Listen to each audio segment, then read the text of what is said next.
a blessed day and night. I know that most of you listening here believe in the supernatural. But what if I told you that what you are about to witness goes beyond the supernatural? Just call me Ramil. I am old now, and it is my grandchild who is writing this story for me. This is about a passage that was laid out as the initial message. This happened in our town when I was still young, in the highlands of San Jose Toro, sometime in the 1980s if I'm not mistaken. Back then, I wasn't older than 20 years old. I still vividly remember that chilling event, and even now, when it crosses my mind, I still feel afraid. It is in our culture to be religious. Some may not have complete faith, but they still believe in God. There may be different aspects of religion and status, but they all worship the same deity.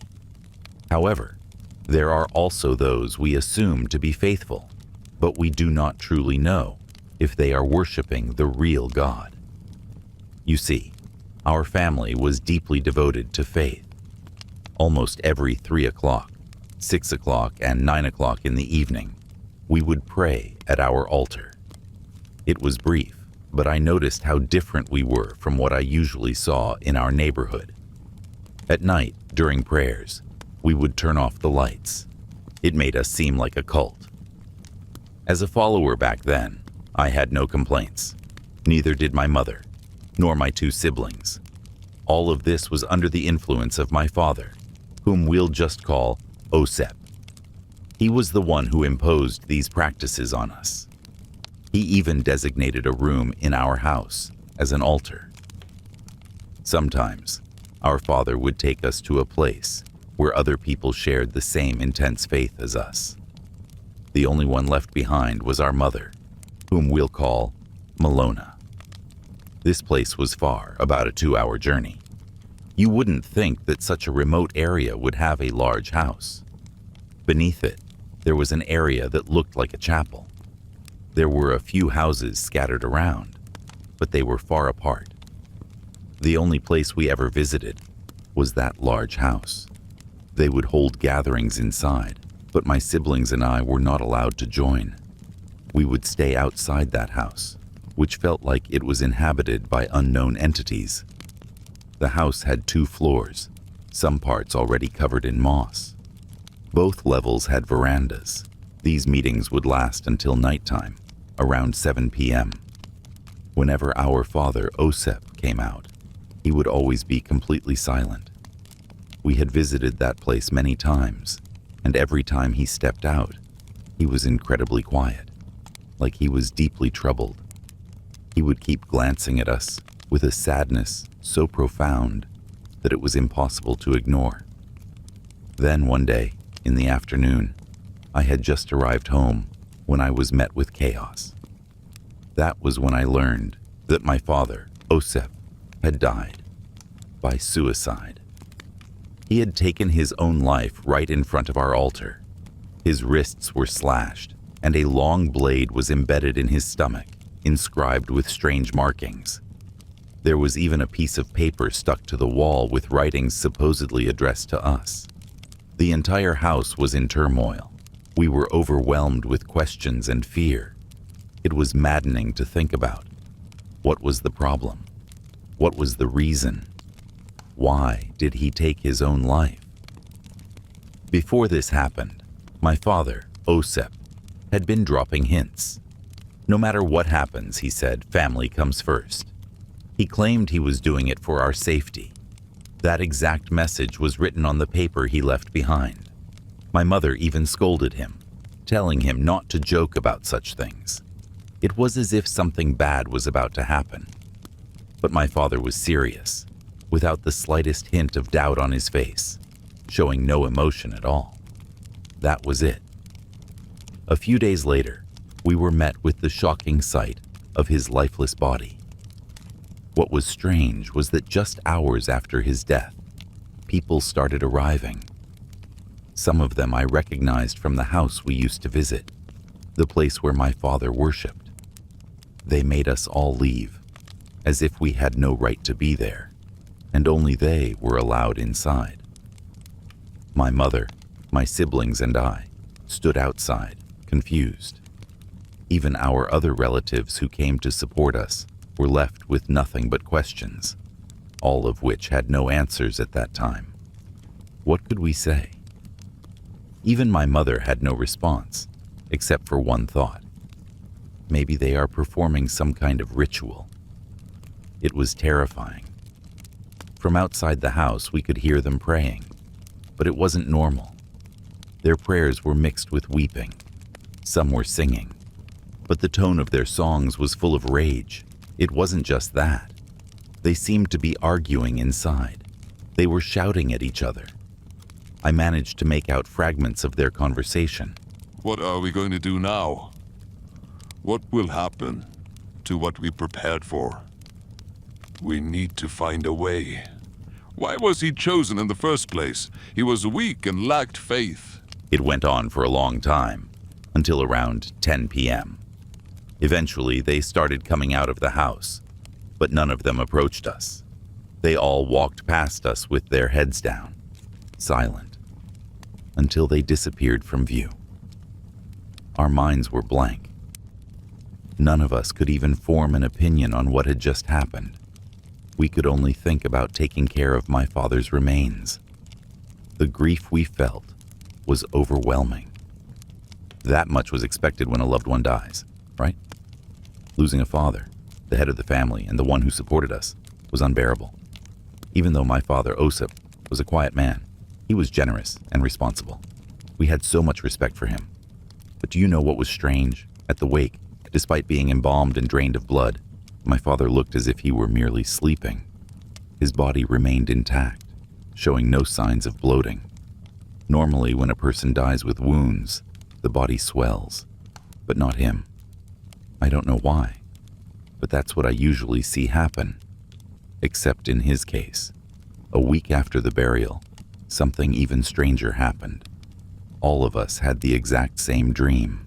In the dream, my father appeared wearing a black raincoat. His face was terrifying. Mist or fog surrounded him, and everything was pitch dark. He was floating in the smoke, and we could hear eerie lullabies, different voices chanting, as if in prayer, repeating over and over. As the dream went on, the darkness grew worse. Eventually, the surrounding area took on the appearance of our own house. That was when the fear truly set in. It was deeply unsettling. Why were we all having the exact same dream? And it only got worse. It looked like our town, but more civilized. There were many houses, electricity, and a mix of both wealthy and modest lifestyles. Our home was a single-story house, but spacious, with 3 rooms. One of those rooms was turned into an altar. This altar had no statues, no pictures, and no decorations, just a large red cloth hanging on the wall, with a cross embroidered in the center. There were also several candles. Inside the room were 2 large cabinets where my father stored his belongings. These items were strange to me, and I never understood their purpose. My father never explained them either. He simply forbade us from touching them. In fact, the cabinets were locked. When a healer came to visit, they didn't notice the cabinets, but I had already seen what was inside them. Books, blankets, candles of different colors, ribbons, and clothes that resembled raincoats. This room was located at the back of the house, near the kitchen and bathroom. As I mentioned before, I had 2 siblings, both brothers. I was the eldest, and we all shared a single room near the veranda. The next room belonged to our parents. The house also had a living room and a dining area. At first glance, it might seem like we lived a luxurious life, but that was only true for our home itself. In reality, our way of living was simple. We made a living by raising pigs and running a small store along the roadside. The store was separate from our house. Most of our neighbors were relatives, except for the ones who had married into the family. You could describe our area as a compound. My mother, Malona, eventually sought the help of a healer. She shared everything that had happened. I wasn't sure about it at first, But according to the healer, there was a dark presence surrounding our house. It was incredibly strong, stronger than any elemental force. Our home was filled with negative energy. My mother asked if it could be driven away. The healer, whom we'll call Mang Pedro, nodded. He said he would try, but he needed the help of a skilled spiritualist. Mang Pedro then sought out a priest to assist him with the ritual. This was the information I had gathered at the time. When the healer and the priest arrived at our house, they worked together. Let's call the priest Father Carlos. The moment he stepped inside, he immediately sprinkled holy water everywhere. Then he said something that sent chills down our spines. This house is connected to the path leading to hell. He didn't know how it happened, but it was clear that something sinister had taken root. We were all shocked. How could we not believe him? He was a priest after all, and the healer had already sensed the dark forces lingering in our home. As the two men continued their ritual, we could only watch in silence. Now, I leave it up to you, if you want to believe this or not. We all saw it with our own eyes. Our furniture moving on its own, chairs shifting, the dining table scraping across the floor, the faucet dripping, dishes and glasses clinking, and figurines falling from their places. There was even a low groaning sound, followed by an eerie hissing noise that echoed throughout the house. Every hair on my body stood on end. I knew I wasn't the only one who felt it. I saw the terror in my siblings' faces. Even my mother covered her mouth in shock as she cried. It lasted for a long time before the priest finally spoke. He said he had driven away the entities and closed the portal. However, he couldn't guarantee that it was permanent. He explained that our souls were still fully connected to that opening. He was referring to our entire family. The priest even encouraged us to offer prayers. After that night, things seemed to return to normal. The terrifying dreams stopped, which was strange in itself. How was it that we all had the same recurring nightmare? But thankfully, it didn't return, or so we thought. The hauntings in our dreams may have ended, but something even more terrifying was about to happen. The priest and the healer had ordered the altar room to be sealed. According to them, the sinister presence originated from there. None of us dared to open it again. A week passed. It was raining that night, and if I remember correctly, it was already midnight. We were all deep in sleep when my brother, whom we'll call a bit, suddenly woke us up. I saw the fear on his face. I asked him what was wrong, and he said he could hear footsteps in the living room. Heavy footsteps, as if someone wearing shoes was walking around. Curious, I went to check.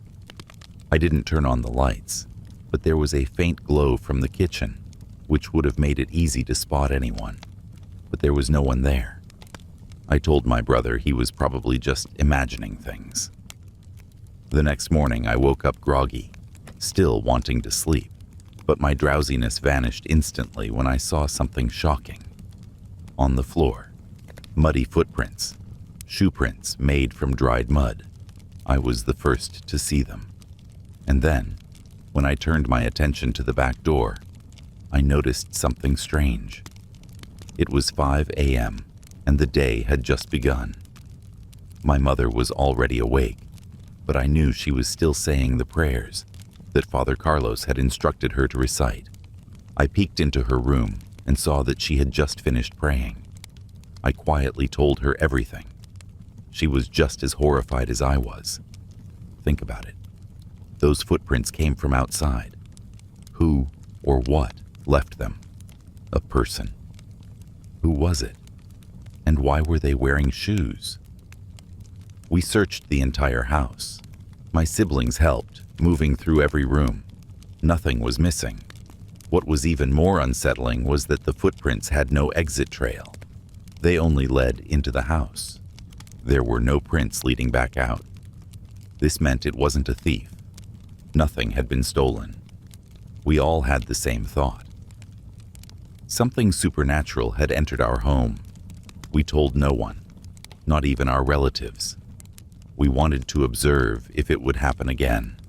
If it did, I was ready to go back to Mang Pedro. For several nights we barely slept. We kept watch over the house, waiting for any sign of the footprints returning. They didn't, but something else changed. I started noticing a strange smell, one that became more and more unbearable. It was the scent of something medicinal, mixed with the scent of mango. At first it was tolerable, but over time it became revolting, so much so that it made me gag. The stench was spreading throughout the house, creeping into our bedroom. It was so overwhelming that I knew I had to find the source. I found myself standing in front of the door to the altar room.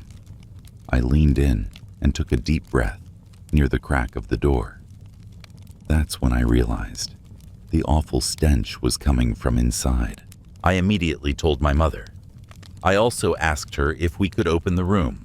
As I mentioned before, it was locked, both the door and the windows. My mother reminded me that Father Carlos and Mang Pedro had forbidden us from opening it. I insisted, saying that I just wanted to take a quick look inside and would close it right away.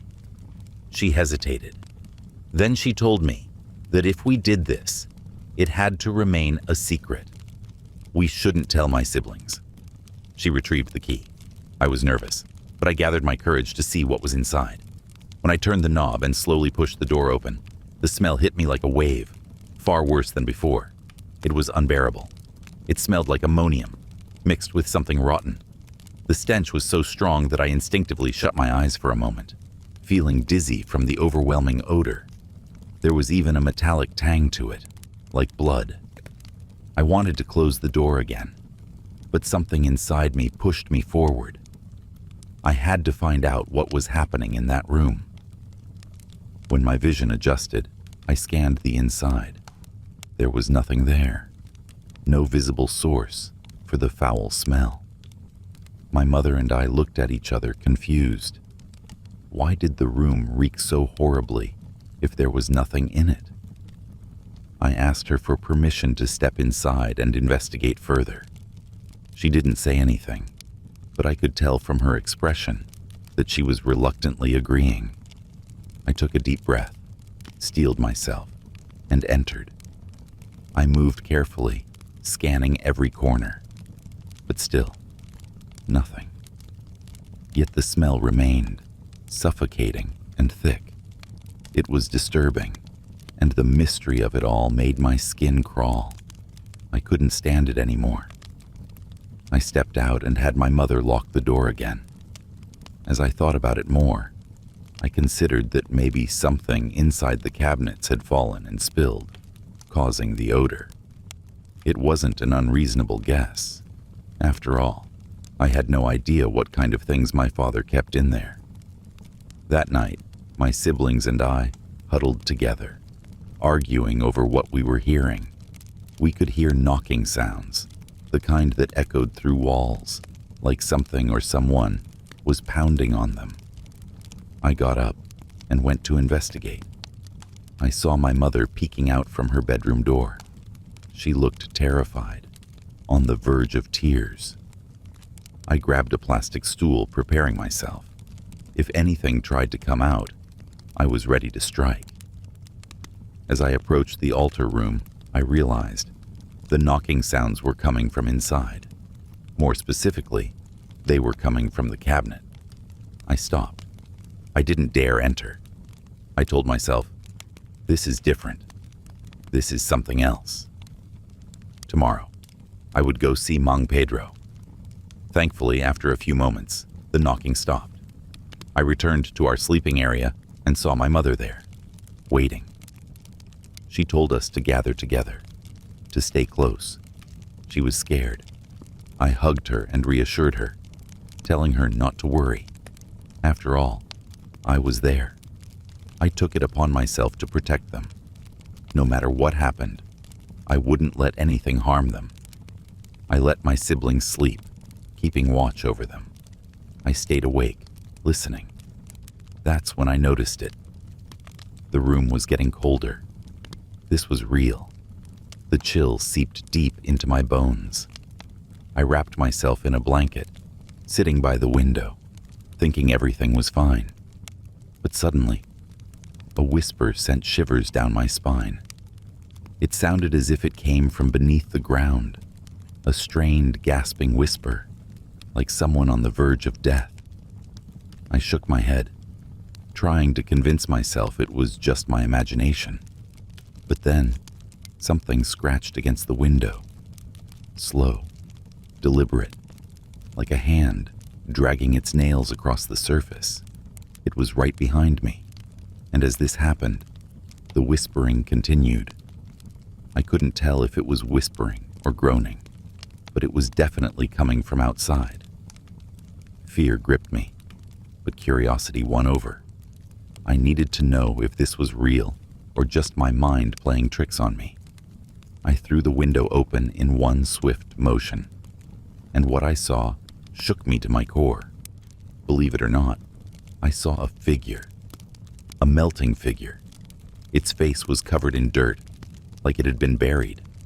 And then, the familiar stench hit me. I slammed the window shut. I wanted to wake my siblings and my mother, but I needed to be sure of what I saw. Was I losing my mind? I cracked the window open again, just slightly. But the figure was gone. However, I noticed something else. Footprints. Muddy tracks led away from the window, heading toward the canal. Seconds later, I heard a loud thud from the living room. I rushed over and saw that the kitchen door was wide open. I turned on the lights. My eyes widened. There were more footprints on the floor, the same muddy tracks from before. But what unsettled me most was where they led. They were heading straight toward the altar room. I didn't know how, but the door to the altar room was slightly ajar. I gathered my courage, grabbed a crowbar, and slowly approached. For those who don't know, a crowbar is a heavy metal tool used for prying things open or pulling out large nails. I had prepared it earlier, just in case. I figured it was better than using a knife or a stool. Taking a deep breath, I pushed the door fully open. The room was dark. I flipped the light switch, and the bulb flickered wildly, making a static noise, like it was short-circuiting. Then I saw it. Nothing. There was nothing there. But I was so terrified I almost pissed myself. The only things off were the flickering light and the unbearable stench. Then I remembered. The knocking from the cabinet earlier. Cold sweat dripped down my back. My entire body tensed. But I had already come this far. I had to know. I pried open the cabinet door. I started with the smaller one near the entrance. It creaked loudly, waking my mother. She stood at the doorway, eyes wide.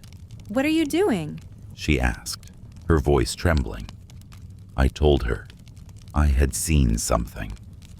Then she saw it too. The footprints outside the altar room. The first cabinet had nothing unusual, just fabrics, blankets, like I had seen before. But then, I turned to the bigger cabinet. It had an empty space in the center. Around it were raincoats, candles, books, and even a gallon of something. And then, I saw the other things. I was about to force the cabinet open when I noticed a slight gap. It was already ajar. That alone deeply unsettled me. I knew for a fact that it had been locked. My mother had the keys, and so did the door to the altar room itself. If my mind had been weaker, I might have lost my sanity right then and there. I opened it further, and believe it or not, I saw hands. Pale white hands sticking out from the gap. I stumbled back in shock. I turned to my mother. "Do you see this?" I asked, desperate for confirmation that I wasn't losing my mind. She nodded, her voice trembling. She saw it too. How is this possible?" she whispered. I tried to rationalize it. Maybe it was just a mannequin, a toy, something I hadn't noticed before. I forced myself to think positively.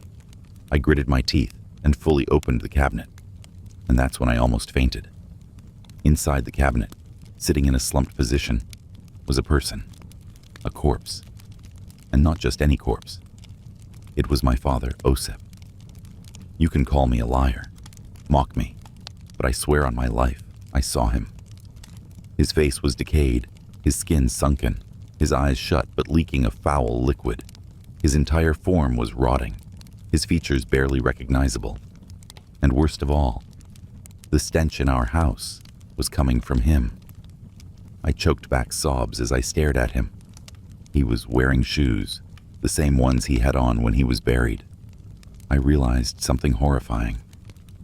This was the same figure I saw outside the window. A wave of emotions crashed over me. Fear, confusion, horror, grief, pity. I felt everything at once. My mother fell to her knees, weeping, barely able to breathe. We were both on the verge of breaking down. Then my two brothers arrived. They screamed. I had to silence them.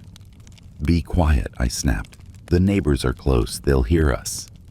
If anyone else found out, it would cause chaos. But the real question was how. How was he here? Why was he here? Nothing made sense. All I knew was that this was not natural. He wasn't just dead. He was sitting upright, propped against the back of the cabinet. He looked too lifelike, as if he could open his eyes at any moment. My mother kept crying. She wouldn't stop. I ordered everyone out of the room. Then, without hesitation, I ran to find Mang Pedro. But when I arrived at his house, his wife told me he wasn't there. He had gone somewhere, but she didn't know where. Desperate, I asked her to tell him to come to our house as soon as he returned. I told her, "Something terrible is happening in our home." When I got back, my brothers had covered the body with a cloth. I found them in the living room, all of them looking defeated. My youngest brother, still shaken, approached me. "We should tell the authorities," he said. "No," I said firmly. "No one could know. If word got out, it would cause an uproar. I had always been rational. I knew right from wrong. But this was something beyond logic." I told them, "We wait for Mang Pedro." I believed he would arrive by noon. None of us could eat. How could we? Imagine witnessing something like that. Beyond terrifying. Beyond revolting. This was our father. My mother's husband. But he was dead. Rotting. None of us had the appetite for anything. Not even water. I felt restless, watching the clock. And yet, time moved unbearably slow. Every moment I kept checking the time, glancing at the cabinet again and again. But with each passing second, I started noticing something horrifying. My father's position was changing. Even though his body was still covered with a blanket, I could see the shifts in position. I moved closer and took a peek. And I screamed. His eyes were open, wide open. I could clearly see the brownish hue of his decaying irises. In my panic, I yanked the blanket away and stumbled backward. His hands were resting on his knees, as if he was about to stand up. What was happening? His eyes wouldn't close. I shouted for my mother, but when I turned back, his head was tilted downward, his eyes shut again. I told my mother what I had seen, that his eyes had been open just moments ago, but now he sat there, silent, unmoving. That entire day, Mang Pedro never arrived. I went back to his house, anxious. A relative saw me on the way and noticed how distressed I looked. "What's wrong?" they asked. I shook my head. "Nothing. I just have somewhere to go." They frowned. "What's that horrible smell coming from your house? It's reaching us." I didn't answer. I just kept walking. By the time I reached Mang Pedro's house, it was already nighttime. His wife was waiting too. She told me she had no idea why he was taking so long. I couldn't do anything. I was furious, restless.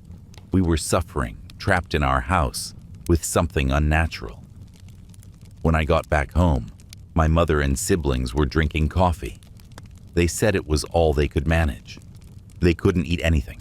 Even just swallowing rice felt impossible. I sat down in the living room. Before I realized it, I had fallen asleep. Then, I was jolted awake. I could hear whispers, muffled voices, like people having a conversation. But when I opened my eyes, someone was staring down at me. I screamed. It was my father's face, his corpse, looming over me. I panicked, kicked backward. The entire couch flipped over, taking me with it.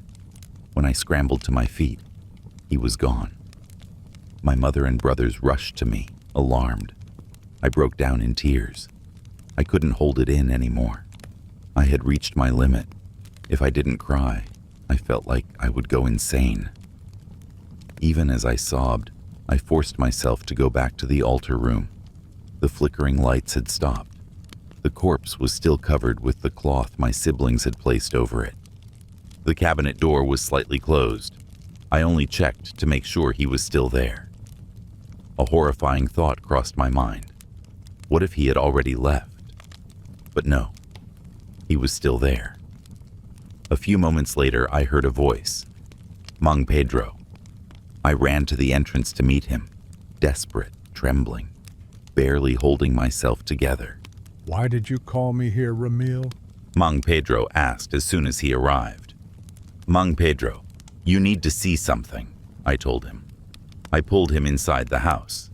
As we entered, I saw his expression twist into a grimace. The stench had hit him immediately. Of course, who wouldn't react like that? The smell was unbearable. As we approached the altar room, he suddenly spoke. What is happening here? It's as if there's a demon in this house. I already blessed this place. I cleansed it. But I knew the truth. Something wasn't right. I didn't bother explaining. I simply led him to what he needed to see. When he saw my father's corpse, sitting inside the cabinet, Mang Pedro immediately began shouting prayers and incantations. Then he turned to us and yelled, Get out of the house! He was panicked. His entire demeanor had changed. Without hesitation, we all rushed outside.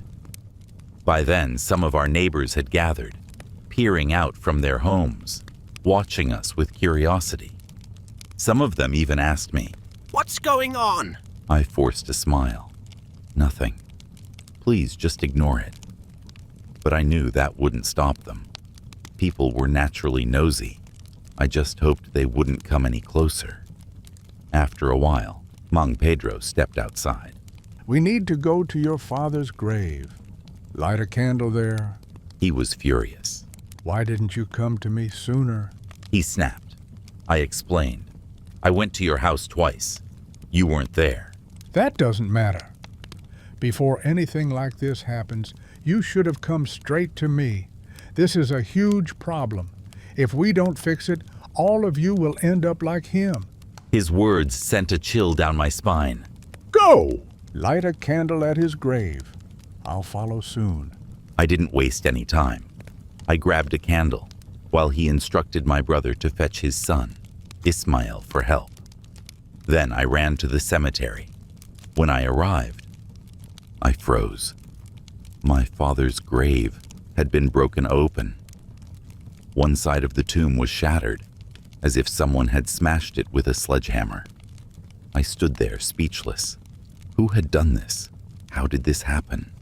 I didn't want to think about it too much. It was too much to handle. Instead, I followed Mang Pedro's instructions. I placed the candle on the grave and lit it. Then I waited. According to Mang Pedro, he would come soon. So I stayed. An hour passed. By then, the sun had started to rise. The sky in the east was beginning to brighten. Finally, Mang Pedro arrived, along with his son, Ismail. Ismail was carrying a bundle wrapped in a mat, and I immediately knew what it was. It was my father's corpse. They threw it back into the grave. Then, Mang Pedro began chanting prayers, one after another. A moment later, my two brothers arrived as well. They told me. Mother stayed behind. She said if she came, she might faint. Mang Pedro continued praying, but then he did something shocking. He began striking the corpse, repeatedly. Then he circled the grave, chanting louder. his voice almost like a shout. I couldn't understand a word of what he was saying. Then he turned to his son. Help me, he said. Together they pushed the body into the grave, straight into the hole where the tomb had been broken. I was about to help, but Mang Pedro snapped at me. Do not come closer, he bellowed. I froze. His voice was so sharp, so commanding, that I didn't dare move. I just stood back and watched. After a while, he called out to us again. Go buy 4 hollow blocks and cement, he ordered. So we ran off to buy them. But the store was far, and by then I was exhausted, completely drained. I carried 3 bags of cement to the cemetery, while my brothers each carried 2 hollow blocks. By the time we arrived, Mang Pedro and his son were ready. They had a basin of water and a shovel, which they had probably borrowed from nearby houses. After fixing the grave, Mang Pedro finally spoke. He told us that while he was away, he had already figured out why we were experiencing these horrors. He discovered that our family had unknowingly been part of a cult, and our father, he had committed suicide on purpose. Why? Because the cult had planned to sacrifice our entire family. To stop the ritual, my father chose to end his own life, but that didn't mean the cult had given up. According to Mang Pedro, my father had already taken an oath and had even performed a dark ritual. He was supposed to kill us himself, then bring our bodies for the sacrifice. Before doing that, he would have had to kill another member of the cult to join us. But when he took his own life instead, the cult found another way to make the ritual happen. They revived him. Through their dark knowledge, they performed a ritual at his grave. Once my father had risen, they broke open the tomb, allowing his body to escape. Mang Pedro looked at us. Didn't you wonder why the tomb looked smashed open instead of dug up? I believed every word. A deep chill ran through my spine. From the beginning, I had suspected our family was involved in something strange, but I never fully understood it until now. Growing up, my father only ever told us to pray. I never saw anything wrong with that. It was pure devotion, or so I thought. But now I had to ask, who were we really worshiping? I remembered what I had said earlier. Some people are deeply faithful, but to which God? I've heard about cults before, I muttered, but I never thought they were this powerful. Mang Pedro nodded. They are worse than witches. Then he told us something even more chilling. You have to leave this place. Immediately. We all froze. If you think this is over just because your father has been buried again, you're wrong. The cult will still come after you. You were all meant to be part of that sacrifice, and they will make sure it happens. His words shook us to our core. We had no choice. We had to leave. Mang Pedro helped us prepare. Thankfully, my mother had saved some money, enough for us to relocate. I won't say where we are now, but I can tell you, my siblings are still alive. By God's mercy, we escaped. But our mother, she passed away long ago. I hope I've told this story clearly, from faith and devotion to horror and survival. This is all I can say. Be careful of the groups you join. You might think they are good, but what if there's something else entirely? Regret always comes too late. We lived through this nightmare. We saw our father rise from his grave,